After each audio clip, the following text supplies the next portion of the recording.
이제 신앙생활을 좀 진지하게 하시다 보면요, 이런 질문을 이제 받을 때가 있습니다. 가끔 뭐 가족들이랑 친구들이랑 혹은 TV를 보다가 이제 안 좋은 소식들을 보게 되죠. 그런 소식들을 이제 보면서 이제 그런 친구들이 묻는 겁니다. 하나님이 계신데 왜 여전히 이렇게 세상에 악한 일들이 일어납니까? 라고 물어봐 주면은 너무 고맙죠. 저는 너무 고맙습니다. 이렇게라도 물어봐 주면 너무 감사한데, 이제 보통은 아무 관심이 없거나 내가 신앙인인 줄조차 모르거나 아니면은 조금 공격적입니다. 그래서 니네 하나님 어디 있는데? 이렇게 물어보면 이제 대화가 조금 피곤해지는 겁니다. 그래도 이제 친절하게 하나님은 뭘 하고 계신 거야? 라고 물어본다면 여러분들은 어떤 답변을 해주시겠습니까? 그래도 하나님은 우리를 사랑하셔. 하나님은 늘 함께 하셔. 우리가 할 수 있는 대답은 이 정도인 것 같습니다. 근데 사실 이 대답은요, 당장 대답하기에 너무 어려운 질문입니다. 그리고 만약에 더군다나 지금 우리가 그냥 관찰자 입장으로서 얘기하지만 그 질문 당사자가 고난을 겪고 있는 상황이라면 얘기는 또 달라집니다. 그 당사자가 그렇게 힘든 와중에 가가지고 하나님이 도와주실 거야, 하나님은 함께 하셔, 이건요 불난집에 부채질하는 소리밖에 되지 않습니다. 사실 제가 할 수 있는 말은 없습니다. 왜냐하면 저는 정확히 그 고난 밖에서 관찰자로 그를 관찰하고 있기 때문입니다. 제가 사실 어떤 설득력 있는 말을 해도 그 사람이 받아들이기는 참 쉽지가 않습니다. 그럼 사실요, 이 질문에 있어서 우리가 할 수 있는 말은 사실은 없습니다.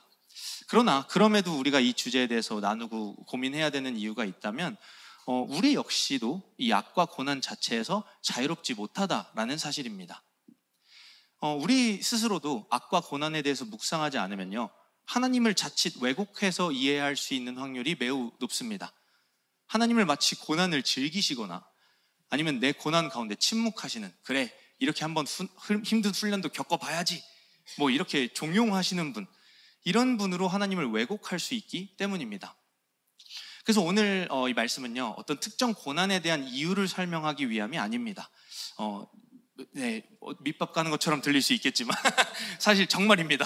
누구도 그것에 대해서 섣불리 설명할 수 없습니다. 하나님 이외에 알 수 있는 사람은 없습니다. 우리는 이 고난 자체를 어떻게 설명할 수 있는가에 대해서 논할 일은 우리가 할 일이 아닙니다. 그리고 기독교인이 그렇게 사고한다, 기독교인들은 항상 뭔가 긍정적으로 생각하고 고난에 대해서 뭔가 다 하나님의 뜻이 있을 거라고 생각하는 것조차도 오해입니다. 그래서요, 저는 오늘 이제 고난을 대하는 기독교인에 대한 오해를 먼저 조금 다룰 겁니다, 여러분과. 그래서 사람들이 기독교인에 대한 어떤 오해를 가지고 있는지에 대해서 먼저 다루고요. 그럼 실제 이 기독교 신앙은 고난에 대해서 어떻게 말하고 있는가에 대해서 함께 나누고, 마지막으로 그럼 이 고난 가운데서 그리스도인들은 어떻게 살아가야 하는가에 대해서 나누도록 하겠습니다. 제가 이제 불신자였을 때요, 비그리스도인이었을 때 흔히 이 고난 앞에 있는 그리스도인들을 보면서 이런 오해를 했습니다. 이 교통사고 현장을 한번 생각해 볼까요? 몇 중 추돌 사고가 난 겁니다. 그래서 사상자도 많고 차들도 막 다 대파가 돼 있었죠. 그 와중에요, 기독교인 A씨는요, 차가 저렇게 박살이 났지만 건강한 모습으로 차에서 나오게 되었습니다. 우리는 이것을 보면서 무슨 생각을 할까요? 할렐루야. 아멘. 바로 나 주님이 지켜주셨구나, 그럴 겁니다. 자, 그러면 이번에 다른 면을 하나 볼까요? 같은 현장에 있던 기독교인 B씨가 달려옵니다. 그는요, 이 교통사고 현장에 있지는 않았어요.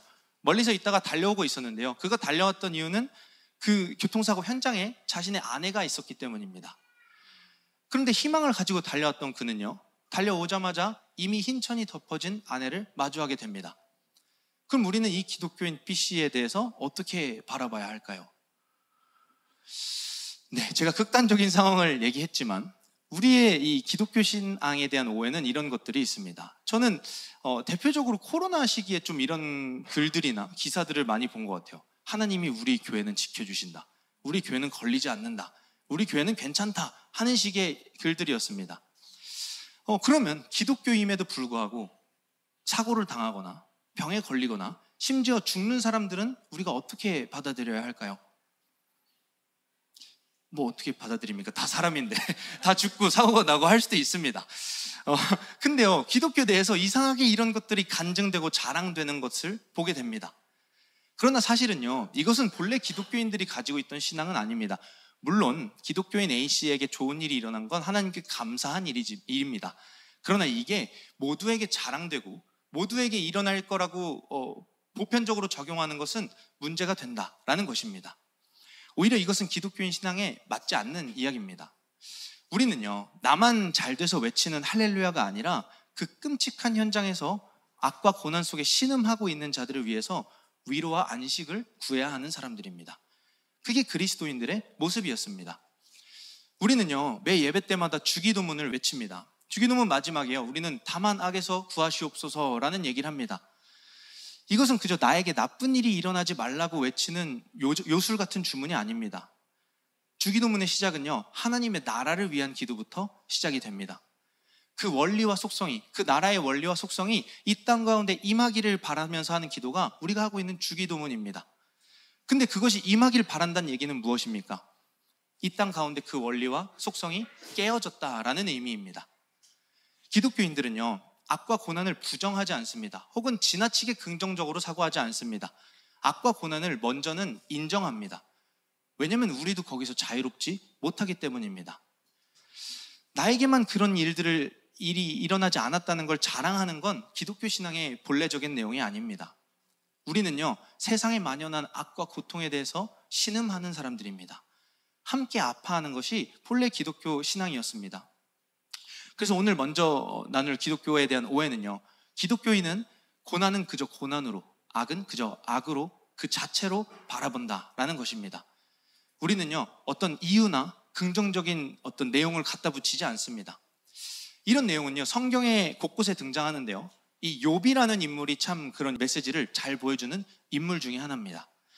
성경의 욥은요, 의인이었다라는 사실을 계속해서 강조하는 것을 볼 수가 있습니다. 그것을 강조하는 이유는요, 그가 실제로 어떻게 착하게 살았는지에 대해서는 나오지 않아요. 그러나 그것을 강조하는 이유는요, 그가 고난과 악함을 받을 이유가 없었다라는 사실을 강조하고 있는 겁니다. 즉, 그가 겪고 있는 고난은 억울하고 비참하고 끔찍하다라는 것을 계속해서 강조하는 것입니다. 성경엔 이런 얘기들이 나옵니다. 고난을 억지로 좋게 얘기하는 것이 아니라 고난 자체는 끔찍하고 억울하고 아프다라고 얘기합니다. 성경의 하박국이라는 책을 보면요, 하박국이라는 선지자는 책 시작부터 이런 기도를 하나님께 쏟아놓습니다. 같이 한번 읽도록 하겠습니다. 부르짖어도 듣지 않으시고 폭력이다 하고 외쳐도 구해주지 않으시니 주님 언제까지 그러실 겁니까? 어찌하여 나로 불의를 보게 하십니까? 어찌하여 악을 그대로 보기만 하십니까? 약탈과 폭력이 제 앞에서 벌어지고 다툼과 시비가 그칠 사이가 없습니다. 율법이 해이하고 공의가 아주 시행되지 못합니다. 악인이 의인을 협박하니 공의가 왜곡되고 말았습니다. 네, 하박국은 있는 그대로 쏟아놓습니다.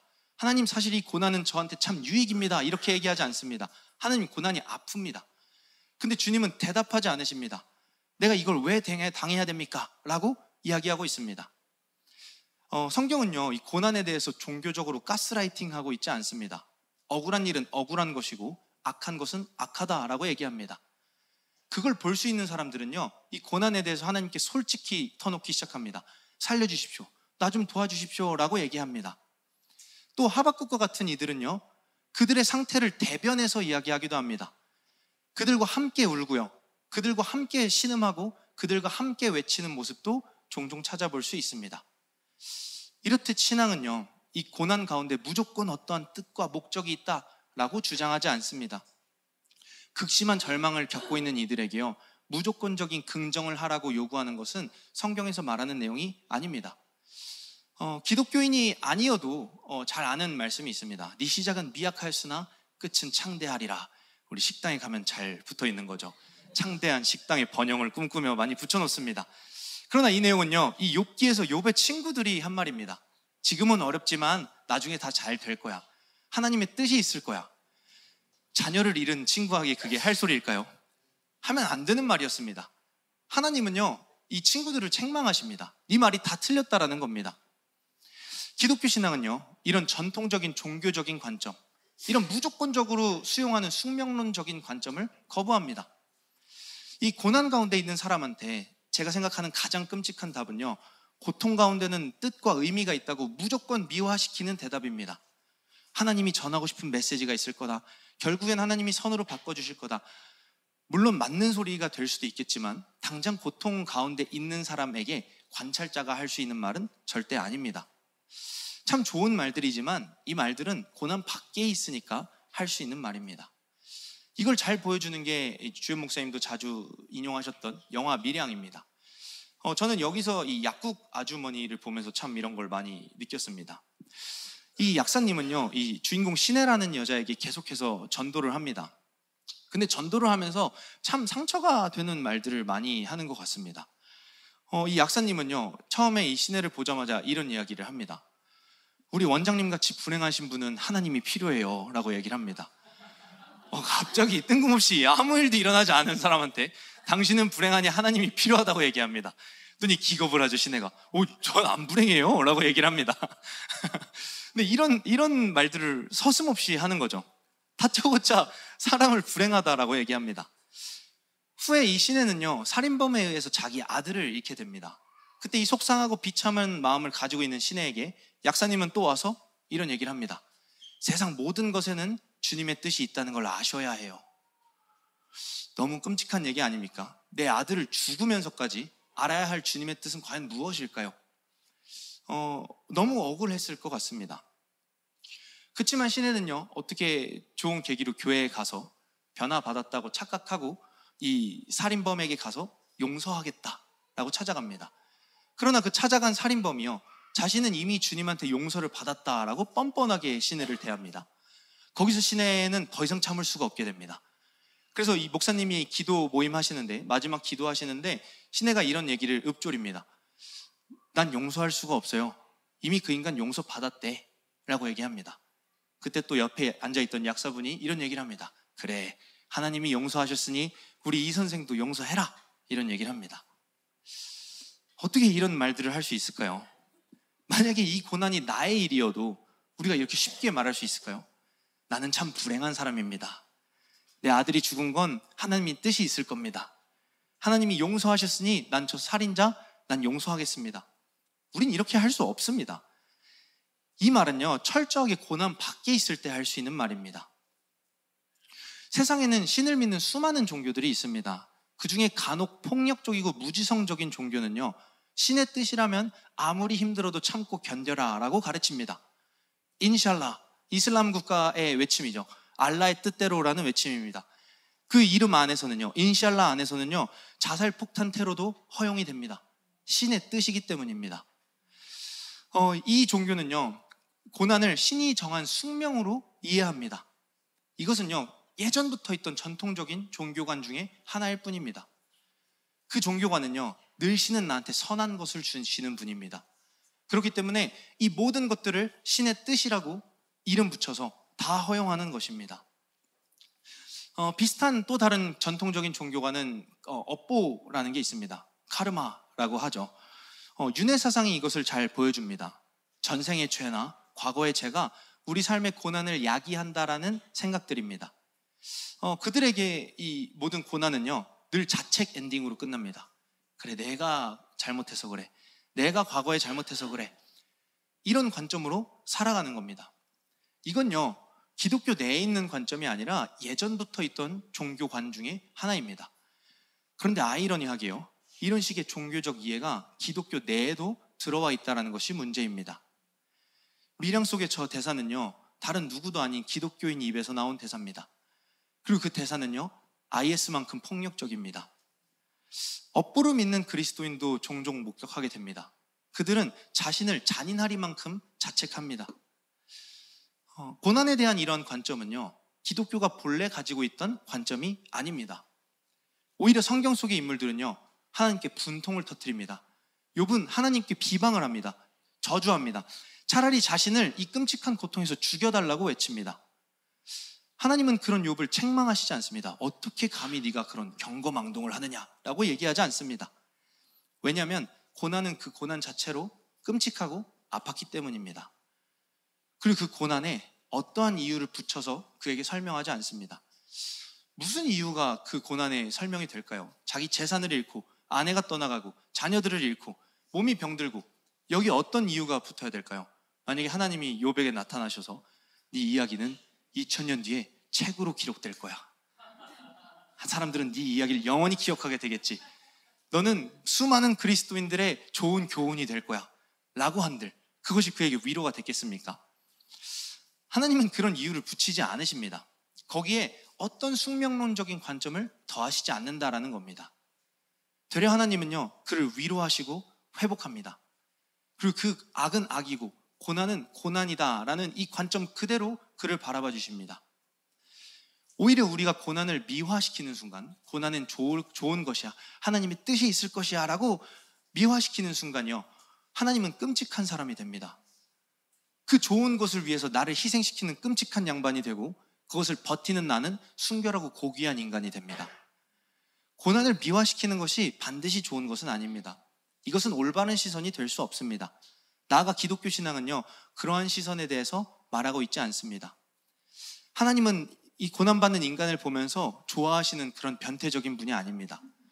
하나님은 악에 대해서, 이 고난에 대해서, 이것의 원인이 되는 죄에 대해서 되려 분노하시는 분입니다. 이 내용은 뒤에서 조금 더 살펴보도록 하겠습니다. 여기까지가 이제 기독교 신앙이라고 오해된 전통적인 종교관에 대한 얘기였고요. 고난에 대해서 조금 더 살펴보자면요, 이 종교처럼 고난을 미화시키는 것도 문제지만 이 세속주의 세계관처럼 고난을 필요 없는 것으로 치부하고 부정하는 것 자체도 문제입니다. 오늘날의 트렌드는요, 고난을 망각하고 빠르게 잊는 거에 혈안이 되어 있습니다. 이 고난을 잊는 대안으로 어떤 중독이 될 수도 있고요, 바쁜데 일이 될 수도 있고요, 취미생활에 몰두하는 거가 될 수도 있고, 혹은 눈에 보이는 것만 쫓아가 살아가는 삶의 방식이 될 수 있습니다. 여러 가지 방법으로 고난을 잊는 것이 요즘 현대의 트렌드입니다. 그러나 현대 세속주의 사상은요, 고난 자체를 부정하는 경우가 있습니다. 고난을 항상 좋은 것이라고 얘기할 수는 없지만 단순히 악으로 치부해버리는 것은 상당히 위험합니다. 우리에게 통각이라는 게 있죠. 통각은 우리를 아프게 하고 괴롭게 합니다. 이 통각은 참 아픕니다. 사라지면 좋을 것 같지만 사실 통각이 사라진다면요, 우리는 위험을 감지할 능력을 상실하게 됩니다. 조심성이 사라지고 본능적이고 직관적으로 행동할 수밖에 없게 됩니다. 고난이 그런 역할을 합니다. 고난은 분명히 좋은 것은 아니지만 삶에 대한 진지함과 중심성, 방향을 회복하는 데는 좋은 역할을 하게 됩니다. 어네스트 베커라는 작가는요, 자기 책에서 이런 얘기를 합니다. 삶을 진지하게 대한다는 것은 이런 의미가 아닐까 싶다. 이 땅에서 무엇을 하든 삶에서 깨달은 피조세계의 두려움이라는 진실, 만물에 깔려있는 그 공포스러운 불안을 인정하면서 산다는 것이다. 그렇지 않다면 거짓이다. 이 작가가 하는 말은요, 우리 누구도 이 공포스러운 죽음이라는 불안, 피조세계 한계에 대해서 두려워하지 않는 인간은 없다라는 것입니다. 모든 인간은 이것을 피할 수 없고 겪을 수밖에 없다라는 것입니다. 이것을 부정한다 한들 이걸 피해갈 수 있는 인간은 없습니다. 다시 말해 고난과 고통은요, 우리 삶의 진지함을 회복합니다. 최근에 얼마나 많은 안 좋은 뉴스가 있습니까? 정치, 경제 문제부터 해서 요즘은 전쟁에 대한 뉴스가 계속해서 나오고 있습니다. 어제도 이스라엘과 이란의 전쟁 뉴스가 계속해서 올라오는데요, 수많은 위협적인 뉴스가 올라옴에도 불구하고요, 오늘날 우리는 그것을 대수롭지 않게 여깁니다. 왜냐하면 나와 너무 동떨어진 이야기다라고 생각하기 때문입니다. 오늘날 너무 긴 평화가 있었기 때문에요, 우리는 위험을 인지하는 감각이 많이 상실됐다라고 많은 역사학자들이 평가하고 있습니다. 그러나 이런 뉴스를 볼 때요, 우리는 늘 인정하게 됩니다. 우리 삶에 유한한 이 죽음이라는 것이 늘 앞에 있다는 것을 우리는 생각할 수 있게 됩니다. C.S. 루이스라는 작가는요, 스크루테이프의 편지라는 책에서 하나님의 원수인 악마, 이 사탄이 어떻게 사람들을 눈을 멀게 하는지에 대해서 31가지의 방법에 대해서 적혀 있는데, 그중 5번째 편지에요, 이런 내용이 있습니다. 읽어드리겠습니다. 모든 인간이 값비싼 요양원에서 죽는 게 우리한테는 훨씬 좋은 일이다.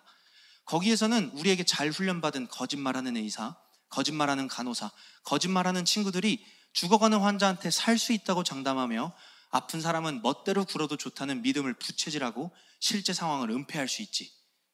무슨 말인지 아시겠습니까? 편안한데 누워서 괜찮아, 어차피 갈 날 얼마 안 남았으니까 네 맘대로 살아도 돼, 이런 얘기를 들으면서 실제 자기 앞에 닥친 위험을 감지하지 못하게 한다는 겁니다. 이어서 말합니다. 전쟁이 계속해서 죽음을 환기시킨다는 점도 우리에겐 큰 재앙이다.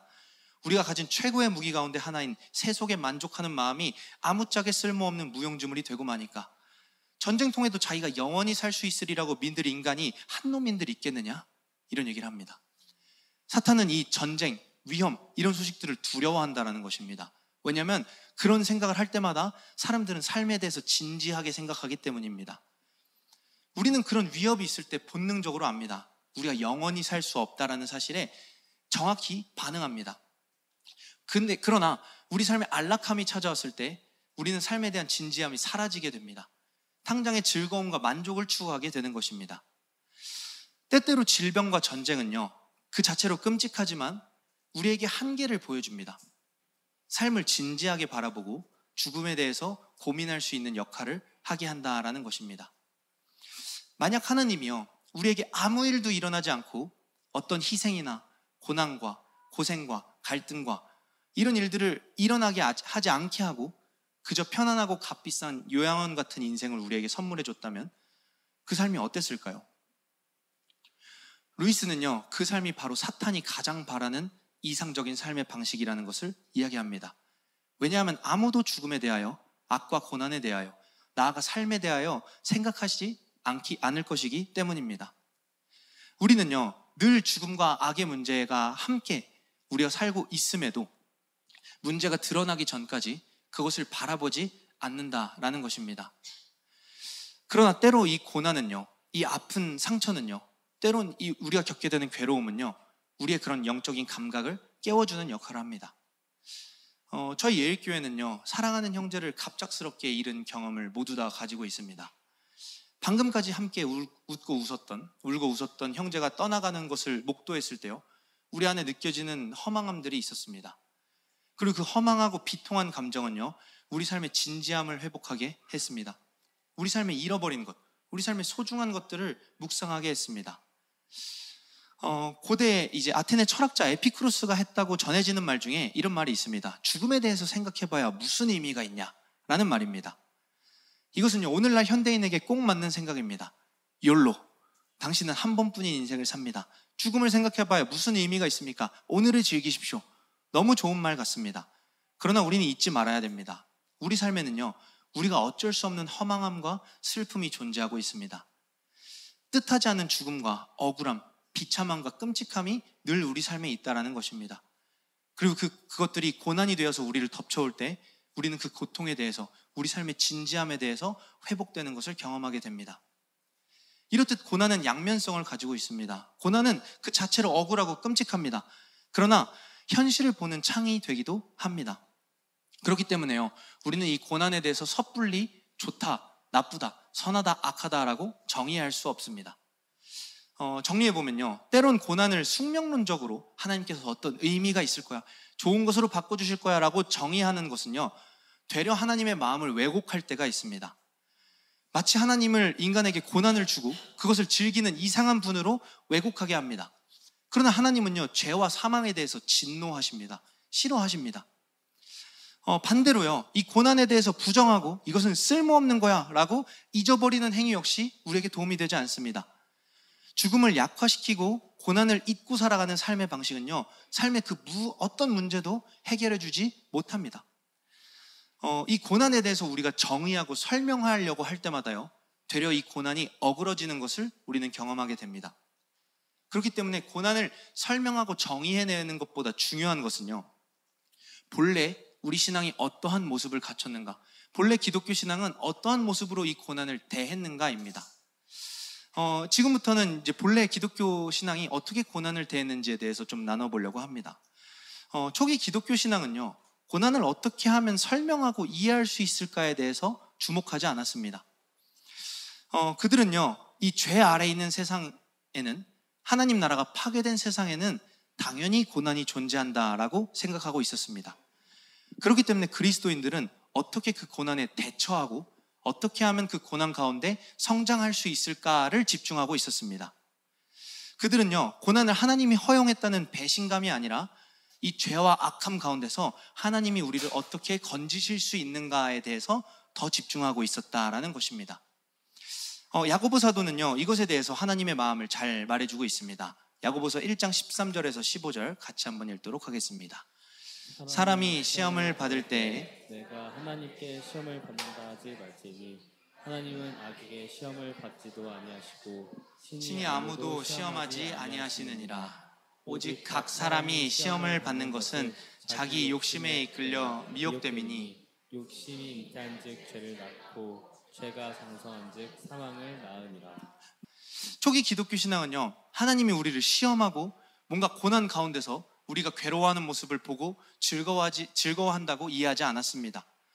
되려 우리의 모든 시험은요, 우리의 욕심에서 비롯된 죄, 그리고 그 죄의 결과로 주어진 사망이라는 것을 이야기하고 있었습니다. 이 죄와 죽음에 대해서 우리 죽음 바로 알기 계속 들으셨죠? 단순히 죽음에 대해서 이야기하고 있는 것이 아닙니다. 우리가 죄를 지어서 단순히 이제 죽게 되었다는 얘기가 아니라 사망이란 상태를 살게 되었다라는 것입니다. 오늘날 우리 삶에 있는 시기와 질투, 비리와 부패, 나아가 살인과 전쟁은요, 우리 삶에 사망이라는 것이 있다는 것을 간접적으로 보여줍니다. 우리의 삶은요, 꼭 무덤과 같습니다. 살아있는 것은 찾아보기가 어렵습니다. 우리 땅 가운데 빛이나 생명, 사랑 같은 이야기는 참 생소합니다. 제가 최근에 이제 신병이라는 드라마를 봤는데요, 거기에 선임이 후임을 위해서 대신 고통을 당해주면서 후임에게 이런 멋진 말을 합니다. 너도 나중에 나처럼 선임이 되면 후임들에게 나와 같이 이렇게 희생해줘라 라는 걸 보면서 제가 사나이다 사나이 뭐 이런 걸 얘기를 했었는데요, 굉장히 멋있게 느껴졌습니다. 근데 그게 멋있게 느껴지고 특별하게 느껴졌다는 것은 반대로 생각해보니 생소하다라는 생각이 들었습니다. 우리 삶에 그런 인간을 찾아보기가 쉽지가 않다라는 거예요. 저런 사람이 있었나? 나는 군대에서 어땠지? 아마 제 후임들 자꾸 물어보면요, 하나도 좋게 얘기해 주는 사람이 없을 겁니다. 제가 예전에 훈동 형님이랑 한번 얘기했었는데, 군대에서 인간의 죄성의 끝을 봤다라는 얘기를 내가 얼마나 악한 인간인지 경험하게 됐다라는 것을 이야기한 적이 있는데요, 우리 삶에서요, 그런 생명이나 좋은 것, 선한 것을 찾아보긴 여간 어려운 일이 아닙니다. 그것은요, 우리 삶의 사망이라는 상태, 욕심이 만연하다라는 것을 보여주고 있습니다. 그렇다면요, 이 고난과 악함 속에서 하나님이 우리를 버리신 걸까요? 아니면 우리가 우리 마음에 이끌려서 하나님의 진심을 보지 못했던 것일까요?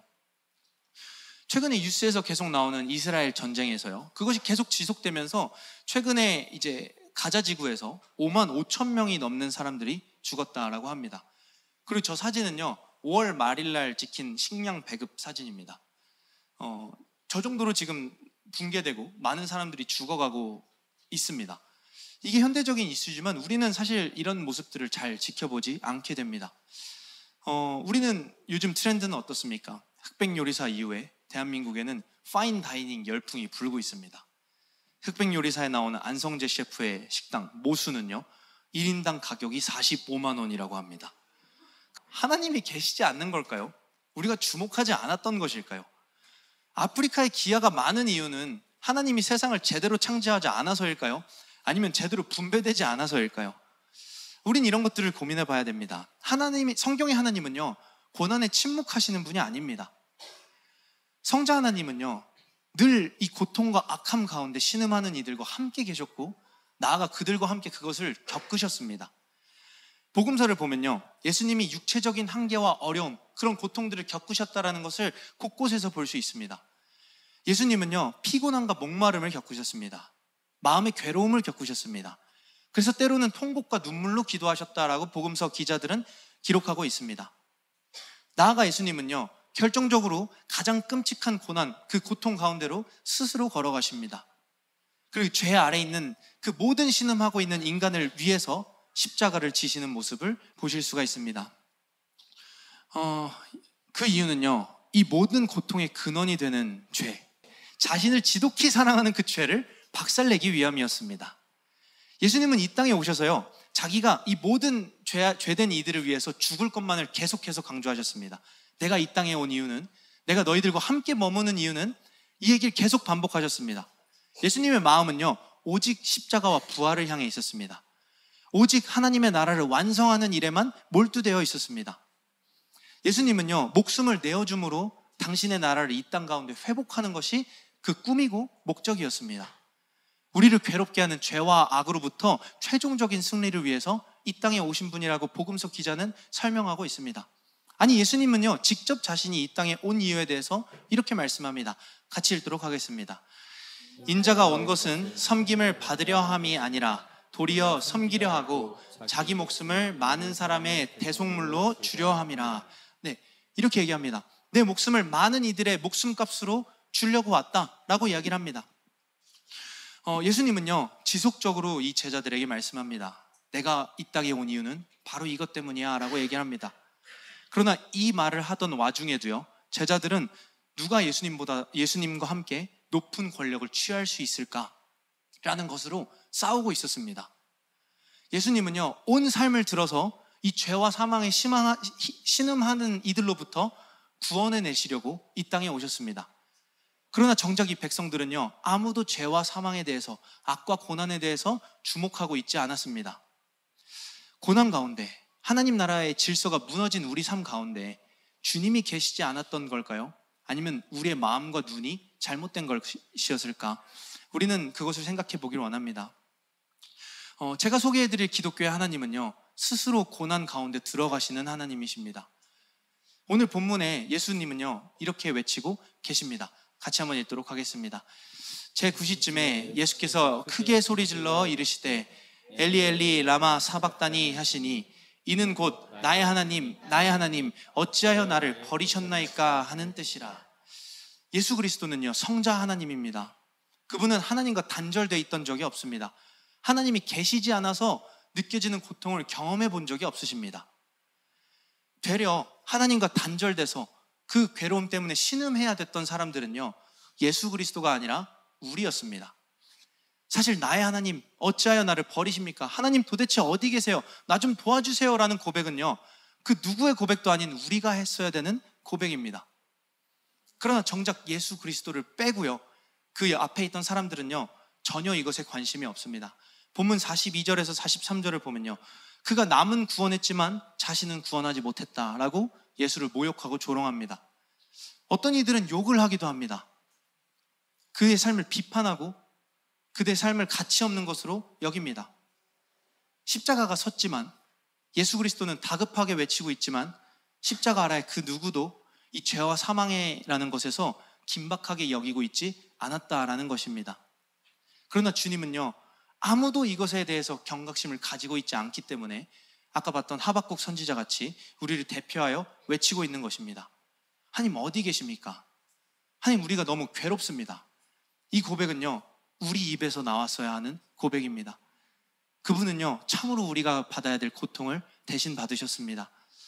바울은 말합니다. 빌립보서 2장 6절에서 8절입니다. 같이 읽겠습니다. 그는 근본 하나님의 본체시나 하나님과 동등됨을 취할 것으로 여기지 아니하시고 오히려 자기를 비워 종의 형체를 가지사 사람들과 같이 되셨고 사람의 모양으로 나타나사 자기를 낮추시고 죽기까지 복종하셨으니 곧 십자가에 죽으심이라. 그분은요, 직접 자기를 비워 종의 형체를 가지사 사람들과 같이 되어 우리와 똑같은 고통과 똑같은 고난 가운데로 들어오셨습니다. 하나님의 방법은요, 하나님이 인간이 되어서 스스로 고통을 받는 방법이었습니다. 이것이 우리가 가지고 있는 구원의 독특함이고 복음의 독특함입니다. 팀 켈러 목사님은요, 이것을 다른 종교와 이렇게 비유를 합니다. 세상에 많은 종교가 있습니다. 그러나 타 종교에서 말하는 구원은 이런 식이다 라고 얘기를 합니다. 여러분들이 한번 상상해 보세요. 여러분들은 바닷속에 빠져 있습니다. 바닷속에서 허우적대는 여러분들의 모습을 상상하십시오. 다른 종교의 가르침은요, 그런 우리에게 수영하는 법이 적힌 책자를 던져줍니다. 그러나 주님은 우리에게 밧줄을 던지신다. 이게 팀 켈러 목사님의 말입니다. 나아가서요, 주님은요, 밧줄을 던질 뿐 아니라 밧줄을 몸에 메고 바다 가운데로 뛰어드시는 분입니다. 우리가 가진 신앙은요, 어떤 우월적인 가르침에 대해서 자랑하는 신앙이 아닙니다. 나는 고난 가운데 이러한 능력으로 하나도 이 고난이 아프지 않아, 뭐 이런 얘기를 하는 종교가 아닙니다. 어떤 종교가 우리에게 현실적으로 느껴지지 않을 때가 있습니다. 그것은요, 삶과 무관한 깨달음이기 때문입니다. 속된 말로 재수 없기 때문에 그렇습니다. 너는 이 고통을 아냐? 내가 왜 이 술을 못 끓고 있는지 알아? 뭐 이런 겁니다. 근데 와서 얘기하죠. 주님이 함께 하시면 다 할 수 있습니다. 이런 얘기하는 사람들이 못마땅한 겁니다.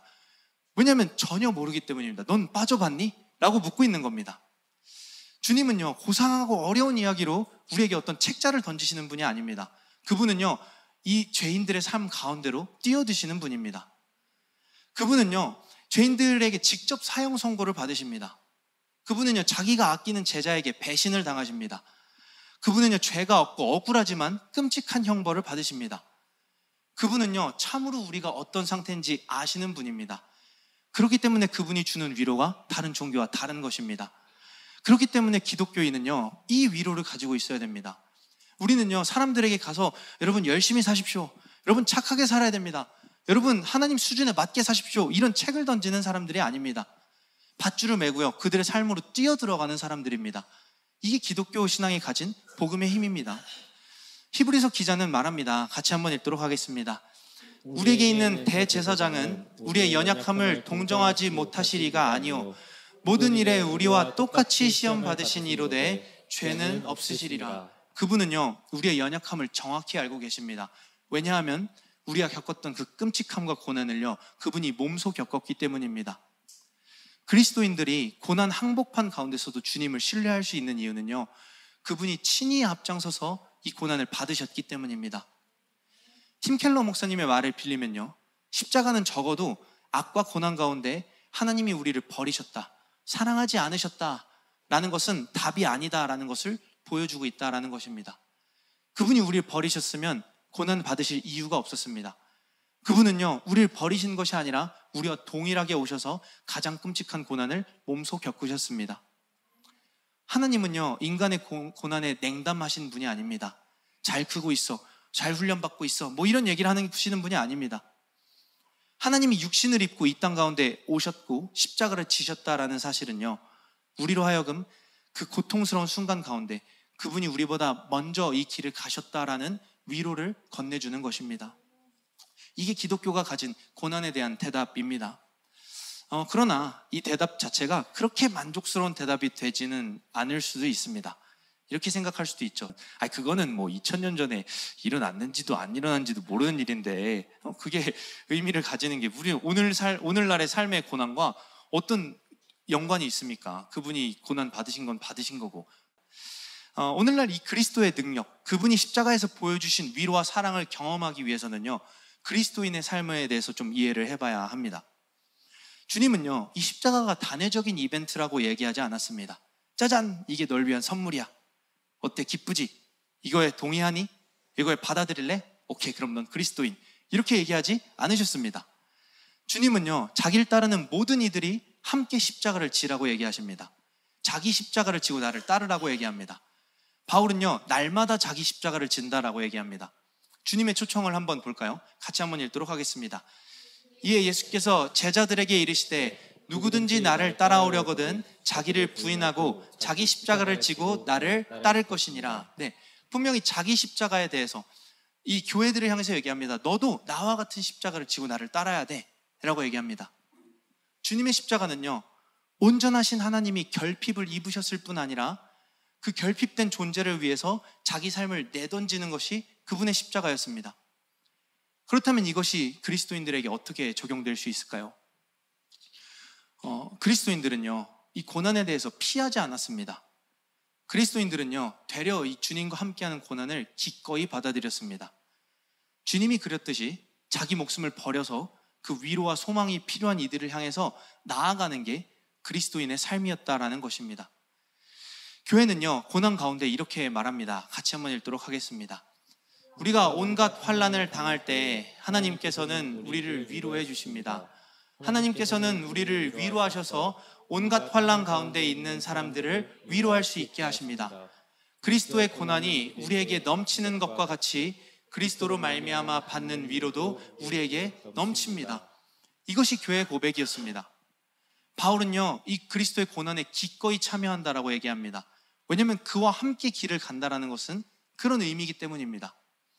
소망이 필요한 이들을 위해서 기꺼이 환난과 고난을 걸어가는 게 그리스도인의 삶이라고 얘기합니다. 바울은요, 어떤 뜬구름 잡는 얘기를 하지 않습니다. 실제적으로 이 그리스도인들이 고난 가운데 어떻게 살아가는지에 대해서 로마서를 통해서 이렇게 당부하는데요. 즐거워하는 자들과 함께 즐거워하고 우는 자들과 함께 울라. 서로 마음을 같이 하며 높은 데 마음을 두지 말고 도리어 낮은 데 처하며 스스로 지혜 있는 채 하지 말라라고 당부합니다. 적어도 초대교회는요, 자기 유익을 위해서 사는 사람이 없었다라는 것입니다. 즐거워하는 자들과 함께 즐거워할 수 있고 우는 자들과 함께 우는 게 그들의 신앙이었습니다. 자기를 낮춰서 비참하고 연약한 자들과 함께 했고 그들과 함께 고난을 받는 게 그리스도인의 모습이었다라는 것입니다. 교회는요, 실체 없는 논증을 가진 사람들이 아니었습니다. 하나님이 위로하실 거야. 하나님이 잘하게 해주실 거야. 하나님이 뭐 나중에 나 봐. 하나님 다 좋게 해주셨잖아. 뭐 이런 말들이 아니라 악과 고난 속에서 그들과 같이 씨름하면서 어떻게 변화할 수 있을까에 대해서 함께 마음을 나누는 것이 교회의 일이었다라는 것입니다. 스탠리 하우어스라는 윤리학자는 이렇게 얘기합니다.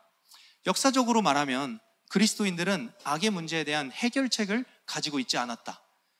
해결책을 가지고 있지 않았대요, 여러분. 대신에 그들은 모든 인간관계를 파괴하겠다고 지속적으로 위협하는 악의 파괴적인 공포를 흡수할 수 있게 해준 돌봄의 공동체를 가지고 있었다라고 이야기를 합니다.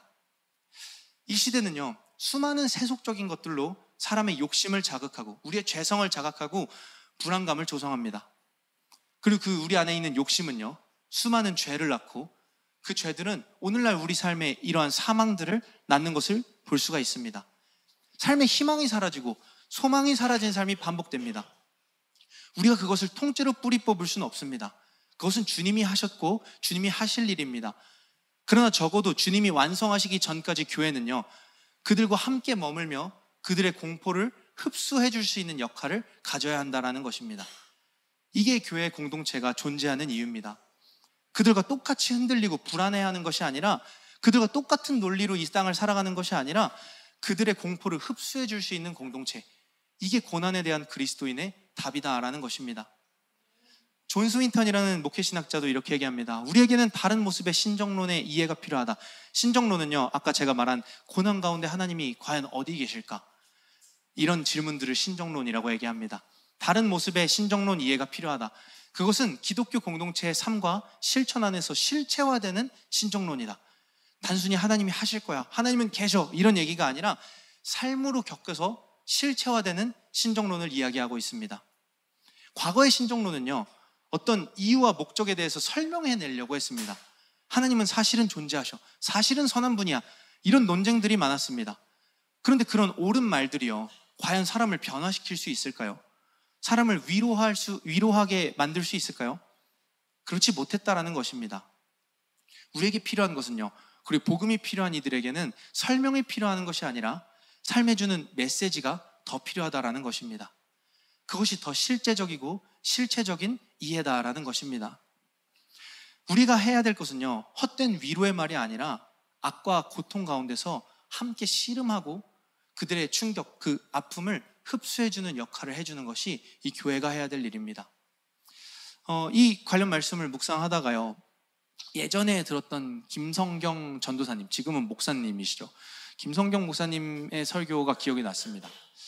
설교에 나왔던 고백이었는데요, 이런 얘기를 하셨습니다. 어느 날 이제 집 주차장에 내려갔는데 짐을 옮기는 한 아저씨를 만났다라고 합니다. 그래서 처음 보는 아저씨여서 이사 오셨나 봐요 라고 이야기를 했더니 아저씨가 이렇게 얘기했다고 합니다. 아니요, 우리 딸은 승무원이었습니다. 그런데 얼마 전 무한항공 참사가 있던 비행기를 맡았어요. 딸 짐을 찾으러 왔는데 비밀번호를 몰라서 못 들어가고 있네요. 우리 딸이 죽어서 우리 딸 집에 있는 짐을 찾으러 왔습니다 라고 이야기를 하고 있었다라고 합니다. 그 뒤로 5초간의 침묵이 흐르고 두 분은 서로 함께 울었다라고 이야기를 합니다. 목사님은 이제 이 사건을 통해서 이런 얘기를 합니다. 내가 살고 있는 원룸 바로 위층에 살고 있던 그녀는 아래층에 목사가 살고 있었다는 걸 알고 있었을까? 라는 이야기를 합니다. 아래층에 목사가 살고 있는데 혹시 한 번도 복음을 듣지 못하고 떠났으면 나는 왜 이 길을 가고 있을까? 라는 자책이 밀려왔다고 합니다. 같은 사역자로서 저도 부끄러워지는 설교였습니다. 내 이웃도 모르는 이가 나에게 가까이 있는 사람들의 아픔조차 모르는 사람이 무슨 자격으로 사랑과 긍휼을 논할 수 있는가라는 생각을 하게 되었습니다. 그렇게 떠들어대는 논리적인 말은요, 그냥 의미 없는 논쟁에 불과하다는 생각이 들었습니다. 사람들이 왜 고난과 악함 가운데 하나님의 부재를 느낄까요? 그것은요, 하나님의 마음을 가진 그리스도인들을 좀처럼 찾아보기 힘들기 때문입니다. 예수님은요, 늘 자원을 소진한 이들, 탈진하고 비참한 이들과 함께 계셨습니다. 나아가 제자들에게 자신의 이름을 주어서 보내셨습니다. 우리가 왜 그리스도인입니까? 교회에 나오는 사람이 다 그리스도인입니까? 아닙니다. 그리스도인은요, 그리스도의 이름을 가진 사람들입니다.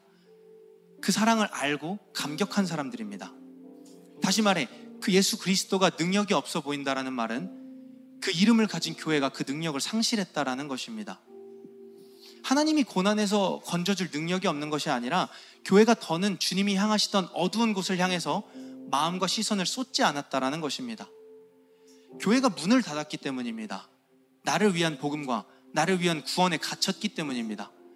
교회가 권위에 집착했고 교회가 권리에 집착했기 때문입니다. 교회가 자신의 천국에 집착했고 자신의 행복과 자신의 기쁨과 자신의 상급에 집착했기 때문입니다. 그리스도와 연합했다고 하지만 그들과 함께 고난에 참여하지 않았기 때문입니다. 그들이 어떠한 아픔을 가지고 있는지, 그들이 왜 그렇게 살 수밖에 없었는지에 대한 이해가 너무나도 떨어지기 때문입니다. 그리스도의 이름을 가진 교회가 그 능력을 상실할 때 세상은 하나님의 부재를 느낄 수밖에 없습니다. 댄 맥카튼이라는 신학자는 이렇게 말합니다. 그리스도는 고난을 통해 인간다움을 배웠다. 따라서 크리스천은 고난을 통해 그리스도다움을 배워야 한다라고 이야기를 합니다. 오늘날도요, 이 복음이 필요한 이들을 위해서 자신의 삶을 헌신하는 수많은 그리스도인들이 있습니다. 교회에 꼭 어두운 면만 있는 것은 아닙니다. 전도사, 목사가 아니어도요, 각자의 자리에서 각자의 삶을 통해서 그리스도를 드러내는 사람들이 있습니다. 기꺼이 자신의 시간과 에너지를 내어놓고요, 그리스도를 배우고 그리스도와 같이 결핍되고 절망한 이들에게 다가가서 함께 사는 사람들이 있습니다. 무너진 하나님 나라는요, 바로 그런 그리스도다운 교회에 의해서 살아나게 되는 것입니다. 하나님의 부재가 느껴지던 세상은요, 그리스도다운 교회에 의해서 하나님의 임재를 느끼게 되는 것입니다. 우리가 고난 가운데 선포하는 복음은요, 오늘 오전에 목사님 말씀같이 논리나 설득으로 되는 것이 아니라 우리의 삶으로 되어집니다. 그들과 함께 머물고 그들과 함께 신음하고 그들과 함께 기도하는 모습으로 전달되는 것입니다. 고난 가운데 필요한 것은 설명이나 이해가 아닙니다.